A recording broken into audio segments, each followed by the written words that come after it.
ମନ୍ଦିର କବାଟ ଭାଙ୍ଗି ପଶିଲେ, 22 ପାହାଚ ଚଢ଼ିକି ଗଲେ, ଭିତର ବେଢାରେ ଯାଇ ପଶିଲେ, ରତ୍ନ ଭଣ୍ଡାର ଖୋଲି ସେ ଦେଲେ। ରତ୍ନ ଛୁଇଁବାକୁ ହାତ ବଢିଲା, ସମୟ ସେଇଠି ଅଟକି ଗଲା। ଶଙ୍ଖ ବାଜିଲା, ଚକ୍ର ବୁଲିଲା, ମାଟି ଆକାଶ ସବୁ ଥରିଲା।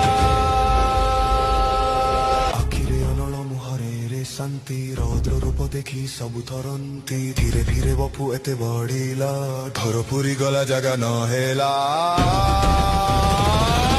ପ୍ରଭୁ ଚାଲୁଥାନ୍ତି ପାଦ ବଢେଇ, ଏଲିଏନ୍ ଦାଳ ଗଲେ ପଛେଇ, ମନ୍ଦିର ବାହାରେ ପହଞ୍ଚି ଗଲେ, ବିଷୟ ରୂପ ସବୁ ଦେଖିଲେ।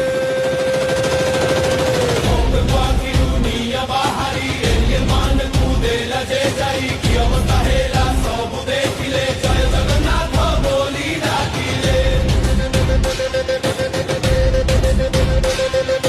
ଯୁଗ ପରେ ଯୁଗ ବଦଳି ଯିବ, ମତରେ କୁରି ସେମିତି ଥିବ, ଜିଅନ୍ତା ଠାକୁର କଳି ଯୁଗରେ ଲୀଳା କରୁଥାନ୍ତି।